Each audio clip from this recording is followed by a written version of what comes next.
Всем привет, это дневное ДТП по дороге Каменная-Завьялова с участием 3 автомобилей.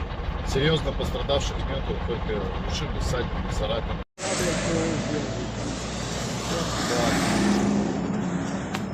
Как, говорите, получается, произошло-то вот тот человек, да? Да, кто-то обошел буквально метров полтора-два. Хуяк влетает. Ага. И следом этот за ним. И нахуй туда вот так вот, блядь. Я от него, а хуля надо высокая. Ага. Все, и пиздец, и меня. А скорость какая примерно была? Километров, наверное, 60. Ага, а у них? Они если меня отходили, как стоячие. Люди в дарят на зашел.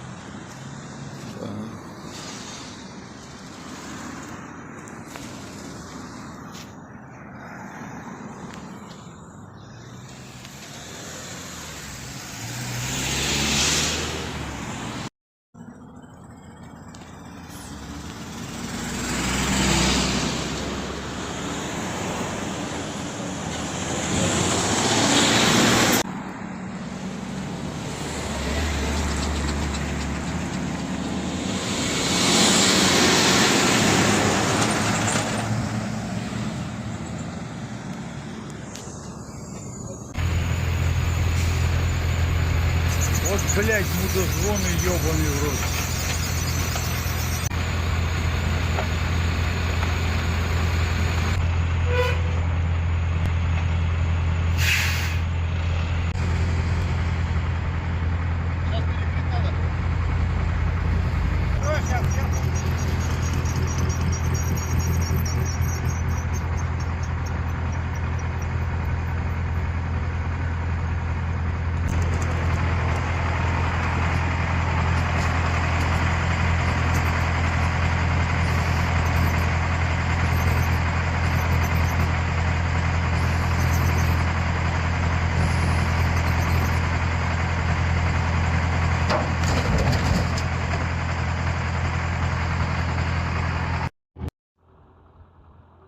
Ну вот, короче, перевернули.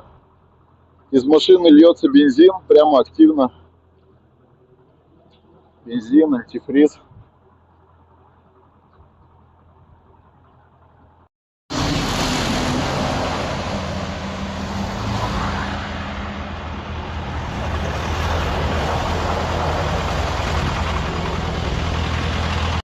Вот так вот, ребят, не гоняйте.